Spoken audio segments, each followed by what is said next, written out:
National development. National development का concept जो है वो जस्ट लाइक क्लासरूम के कॉन्सेप्ट की तरह है कि एक क्लासरूम को डेवलप करने के लिए डिफरेंट स्टूडेंट्स जो है वो डिमांड कर सकते हैं। कोई एसी लगाने की बात कर सकता है, कोई जो है वो प्रोजेक्टर्स लगाने की बात कर सकता है, कोई चाहेगा कि बेंच और डेस्क जो है वो बेहतर हो, कोई चाहेगा कि वाइट बोर्ड का इस्तेमाल किया जाए। उसी प्रकार से नेशनल डेवलपमेंट का भी कॉन्सेप्ट सिमिलर है, यानी एक नेशंस को डेवलप करने के लिए अलग अलग व्यक्ति जो है वो डिफरेंट थॉट्स जो है वो रखते हैं। कुछ थॉट्स जो है वो डिफरेंट होते हैं और कुछ थॉट्स के कारण जो है वो उनमें कॉन्फ्लिक्ट्स भी क्रिएट हो जाता है, यानी किसी तरह का विवाद हो जाता है। यह ठीक उसी तरह से है कि वंस डेवलपमेंट में B destructive for others.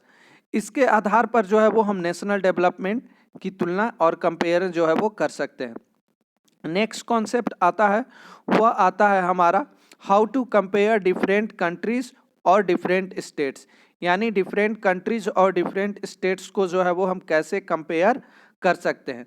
Compare करने के लिए सबसे पहले और बेस्ट मेथड होता है जिसको हम कहते हैं per capita income. Per capita income को हम दूसरे शब्दों में कह सकते हैं एवरेज इनकम। एवरेज इनकम कहने का मतलब कि किसी देश में रहने वाले जो लोग हैं उनकी औसत इनकम क्या है, और औसत इनकम को समझने के लिए सबसे बेहतर ऑप्शन है कि उस देश का, किसी भी देश का अगर हम एवरेज इनकम निकालते हैं तो total income of a country और state divided by its total population, यानी किसी भी देश की जो टोटल इनकम होता है उस टोटल इनकम को जब हम उस देश के टोटल पॉपुलेशन से डिवाइड कर देते हैं तो वह हमें मिलता है जिसे हम कहते हैं पर कैपिटा इनकम। यह एक कॉमन मेथड है जिससे हम किसी की तुलना और कंपैरिजंस कर सकते हैं। यह सबसे आसान और सिंपल सा मेथड है जिससे किसी भी देश की तुलना जो है वो की जाती है, और यही कारण है कि ज़्यादातर जो है वो नेशंस और स्टेट्स का कंपैरिजन करने के लिए जो है वो हम इसी इनकम मेथड का जो है वो इस्तेमाल करते हैं, यानी पर कैपिटा इनकम का इस्तेमाल करते हैं। लेकिन ये बात भी सत्य है कि यह ज़रूरी नहीं कि किसी का इनकम अगर बेहतर हो तो उसका जो है वो डेवलपमेंट ज़्यादा होगा, ये ज़रूरी नहीं है, क्योंकि डेवलपमेंट को मेजर्स करने के लिए कई सारी डिफरेंट क्रिटेरियाज हैं, डिफरेंट कैरेक्टरिस्टिक हैं जिनके आधार पर हम डेवलपमेंट को कंसीडर कर सकते हैं, डेवलपमेंट को मेजर कर सकते हैं।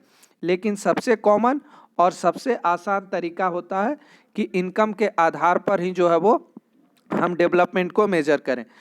दुनिया का जो सबसे बड़ी इकोनॉमिक संस्था है जिसको हम वर्ल्ड बैंक कहते हैं, वर्ल्ड बैंक भी जो है वो पर कैपिटा इनकम को ही बेस मानकर, यानी पर कैपिटा इनकम के ही आधार पर दुनिया के डिफरेंट कंट्रीज़ को जो है वो आइडेंटिफाई करती है कि वो डेवलप्ड कंट्री है, डेवलपिंग कंट्री है या अंडर डेवलप्ड कंट्री है। ये सारे आइडेंटिफाई करने के लिए वर्ल्ड बैंक जो है वह आपको पर कैपिटा इनकम का उपयोग करती है। लेकिन पर कैपिटा इनकम जो है वो सारी जानकारियां हमें नहीं दे सकता। हो सकता है कि यह से पता लगाया जा सके कि कौन कंट्री कितना ज़्यादा रिच है और कौन कंट्री कितना ज़्यादा पुअर है, लेकिन किस कंट्री में जो है वो कितने ज़्यादा गरीब हैं, कितने ज़्यादा अमीर हैं, इसकी जानकारी जो है वो हमें पर कैपिटा इनकम से जो है वो नहीं मिल सकती है।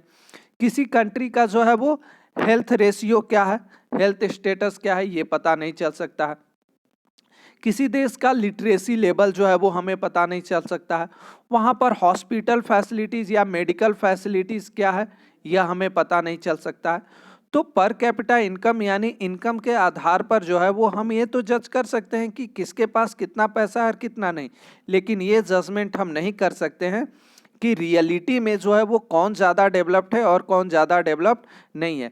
पर कैपिटा इनकम से हम बस केवल ये पता कर सकते हैं कि किस कंट्री का या पर्सन्स का जो है वो कंजप्शन लेवल जो है वो कितना ज़्यादा हाई है।